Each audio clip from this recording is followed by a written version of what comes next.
Think about a time you were completely, hopelessly lost in a new city. You're staring at your phone, looking at the street signs, kind of turning the map around in your hand. Right, just trying to get your bearings. Exactly. And absolutely nothing is lining up. You think you're heading north, but the landmarks are all wrong. Hmm. And then suddenly you realize the problem isn't your sense of direction. Yeah, the terrain is fine. Right. The problem is that the map you were handed was printed completely upside down. Oh, man. And once you flip that map, the entire landscape suddenly makes sense. Like the physical terrain hasn't changed at all, right? Yeah. But your relationship to it has completely shifted. You can actually navigate. Exactly. Well, that sensation of flipping the map is exactly what we are exploring for you in today's deep dive. We are looking at a single, incredibly provocative philosophical essay titled The Real Female, the Real Male. It's a dense one, for sure. It really is. And I want to be really clear right out of the gate. The mission today is not to wade into modern political or social debates about gender roles in the workplace or, like, who should be in charge. Right, we're not talking about office politics here. No, not at all. We are looking at a text that attempts to go way, way deeper than our current cultural arguments. Yeah, the author is laying out what they call a metaphysical fact, a cosmological fact. Like, we're talking about an argument regarding the basic structural architecture of reality itself. And the essay drops this massive central premise, which essentially claims that the entire world has been reading the map of reality upside down since the beginning of recorded history. Which is a huge claim. A massive claim. The core argument is this. What we have historically called female is actually the real active principle in the universe. And what we have been calling male is the real receptive one. Yeah, which completely scrambles the conventional symbolic order. Totally scrambles it. The author isn't just swapping labels to keep the same hierarchy. They are attempting a fundamental unraveling of how we assign meaning to existence itself. Okay, let's unpack this because that is a massive claim. Yeah. If we're going to understand this inversion, as the text calls it, we have to define our terms. Like specifically, what does the word primary actually mean in this context? Well, our confusion lives in how we define that exact word. Right. Usually when we think of a primary force, we picture something loud, visible, forceful. Like kinetic energy. Exactly, a lightning strike. But the text clarifies that primary actually means what was there first. Okay. It means the generative ground. It's the condition from which the other thing comes out, and crucially, it's the container that holds the other thing in existence. Wait, I'm struggling with this a bit. When the author talks about a generative ground or a containing space, they argue this is what the feminine principle actually names, right? Yes. But they also claim this holding open of space is a supreme act of state. To a modern ear, like holding space just sounds like doing nothing. Yeah, it sounds passive. It sounds totally passive. It does sound passive until you look at the mechanics of holding space. What's fascinating here is that the essay points out that across almost every cosmological inquiry throughout human history, this generative ground is described the exact same way. Like the void. The void, Yeah. the dark, the containing space. Yeah. And to maintain that space requires immense force. Okay, I'm trying to picture this act of holding open. The analogy that comes to mind is the foundation of a massive skyscraper. Oh, that's a good one. Right. You look at a building and you admire the glass, the steel, the elevators shooting up and down. Oh, the flashy stuff. Yeah, all the visible, active stuff. Meanwhile, the massive concrete foundation is just sitting there under the dirt. It isn't moving, so you might call it passive. But let's push that skyscraper analogy further, because the foundation isn't just sitting there. It is actively resisting millions of pounds of downward pressure 24 hours a day. Right. It is distributing weight.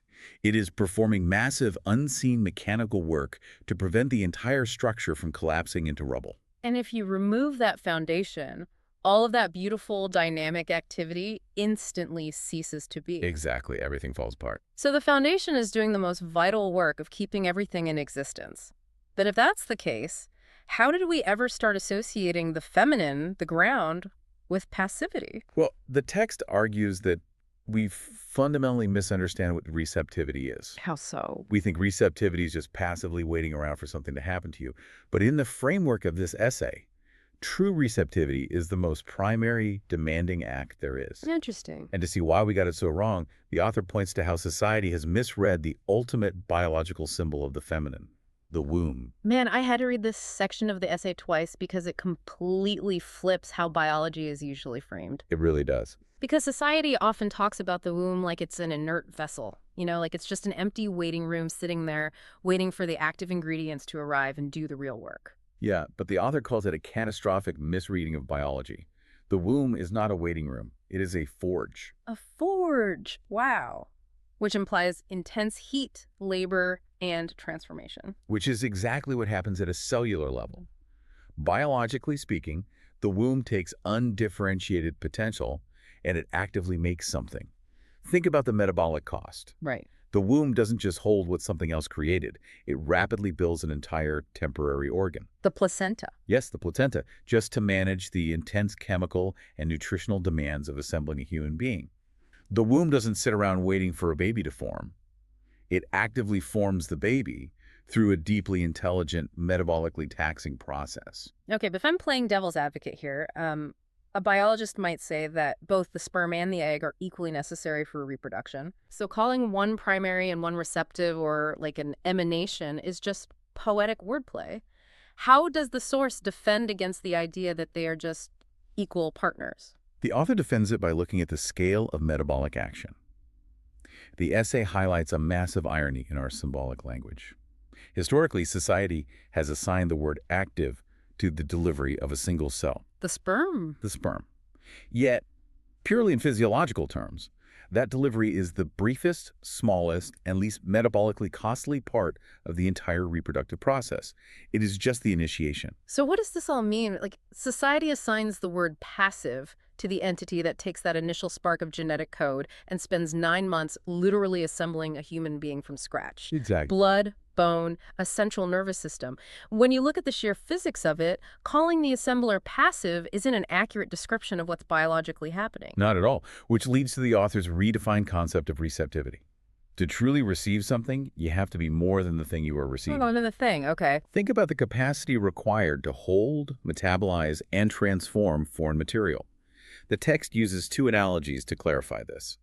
First, the ocean receives the river, but it isn't diminished or overwritten by it. Right. The ocean is so vast that it simply metabolizes the river into more ocean. Exactly. And the second analogy the author uses is the earth and the seed. Yes. The earth receives the seed, but then transforms it into a towering oak tree, something the seed could never, ever become on its own. The earth isn't subordinate to the seed. It is the condition of possibility for the seed. The condition of possibility. I like that. The text calls this supreme active capacity. Receptivity isn't being an empty void waiting to be filled. It's being so incredibly full, complex, and vast that you have the interior space to give shape to anything that enters you. Okay, but if the feminine is the ocean and the earth and this vast generative ground, where does that leave the masculine? That's the big question. Because reading a premise like this, a listener might wonder if the text is implying masculine energy is somehow bad or unnecessary or just secondary in value. No. The source heavily stresses that this is absolutely not an attack on masculine energy. Mm-hmm. The masculine is real, it's beautiful, and it has a completely necessary function. Okay, good. The argument is just that its function has been misidentified. The masculine isn't diminished in this framework. It is recategorized. It is the emanation, not the source. It is the ray of light, the arrow, the differentiation. It's the thing that arises from the ground. Yes. And the author brings in examples across multiple disciplines to back this up. Let's look at the cosmological evidence first. The essay points to tantric traditions, specifically Kashmir Shaivism. And there's a famous saying, Shiva without Shakti is a corpse. Let's break that down because Shiva represents masculine consciousness, the observer. And Shakti represents the feminine generative force, the energy of manifestation. The tradition dictates that consciousness can perceive, but it has absolutely no power to act or exist without the feminine energy moving it. So consciousness without power is inert. Exactly. And we see the exact same pattern in Western esoteric traditions where the void precedes the light. Darkness precedes elimination. The first act of creation emerges from the void. It doesn't create the void. And the author even connects this to modern quantum physics, which is fascinating because we often think of a vacuum as just empty space, like nothingness. But in quantum field theory, a vacuum isn't nothing. It is a field at its absolute lowest energy state. Okay. It is a dark, formless, containing ground that is literally seething with potential. Yeah. Virtual particles are constantly popping in and out of existence from this vacuum state. Wow. And the text maps this mechanism directly to the feminine principle. The containing space makes the physical particle the emanation possible. Everything we measure and touch in the physical universe is just a fluctuation on the surface of that primary ground. Here's where it gets really interesting, because I want to shift from quantum physics back to human biology. Oh, yes. Because the author makes a physiological point here that carries immense symbolic weight. Every single human male began as female. Let's unpack the biology for a second. Right, so in embryonic development, the female template is the default ground state. Always. The differentiation into male morphology happens later via hormonal signals, specifically the activation of the SRY gene on the Y chromosome. But the foundation is female. The male is literally a biological differentiation from the female ground. And look at the genetics themselves. The Y chromosome, which triggers male morphology, is incredibly tiny. Very tiny. It is the smallest, most information-sparse chromosome we possess. But the X chromosome, the female chromosome, which every single male inherits from his mother, carries a massive architectural blueprint. He couldn't survive without it. Exactly. Every boy is assembled using the mother's biological materials. The nutrients, the immune system education, the initial microbiome in his gut. It all originates from her. If we connect this to the bigger picture, the male's contribution to reproduction is essentially just genetic information. Right. But the text makes a crucial philosophical point here. Genetic information without the cellular machinery to read it, translate it, and express it is essentially nothing. Right, it's useless. It is a message with no receiver, a language with no speaker. The receiver is the thing making the message real. Exactly. The message depends entirely on the receiver to manifest. Yeah. At every level of reality, the author examines, whether we're talking about quantum vacuums, ancient cosmology, or cellular biology, the masculine comes out of the feminine. The masculine is the child of the feminine. Which brings up the most urgent question of this entire deep dive. Here we go. Right. If ancient spiritual traditions, quantum mechanics, and basic cellular biology all point to the exact same mechanism that the ground is primary and the feminine names that ground Y, is the entire world organized around the exact opposite story? That is the big question. Why have we spent thousands of years insisting the map is the other way around? Well, the author argues that the inversion wasn't a historical accident or, a simple clerical error. It was a strategy. And it is a strategy born of deep existential anxiety. Okay, it's one thing to say the masculine is terrified of the ground in a theoretical sense. Sure. But nobody walks around consciously thinking they're terrified of a cosmological void. So how does the author claim this anxiety actually plays out in human behavior? The text frames it around the fear of dependency. Think about it. If the masculine is the emanation, the distinct, differentiated ray, the arrow, then its entire identity is based on being separate. Oh, I see. Returning to the source, acknowledging complete dependency on the ground, feels like dissolution. It feels like the end of its distinct identity. It makes me think of a wave in the ocean. Imagine a single wave that is absolutely terrified of crashing back down and losing its unique shape, like it wants to be permanent. Yes. And to survive that fear, the wave has to convince itself the ocean is just a passive backdrop.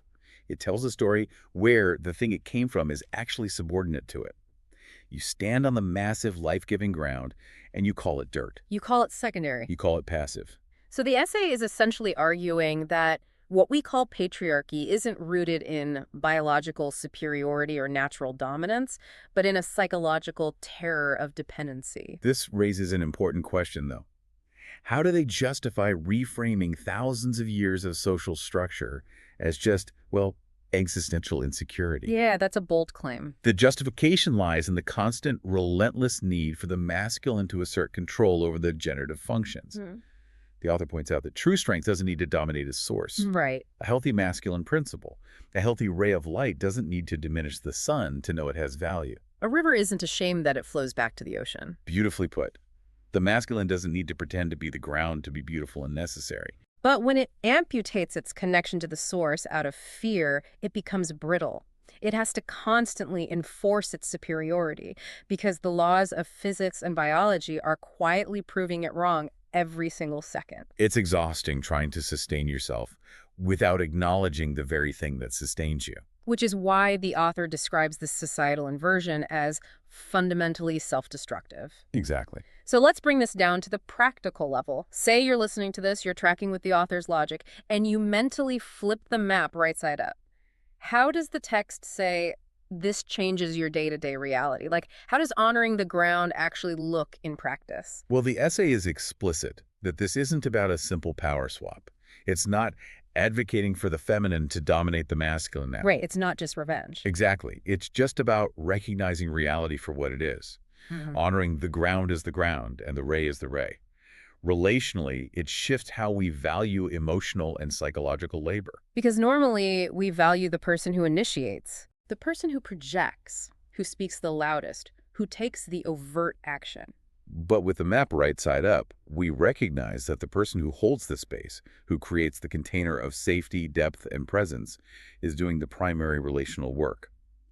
The action of the initiator is only possible because someone is actively holding the space for it to happen without everything falling apart. How does the author apply this socially on a broader macroeconomic scale? Socially, it completely reframes how we value work.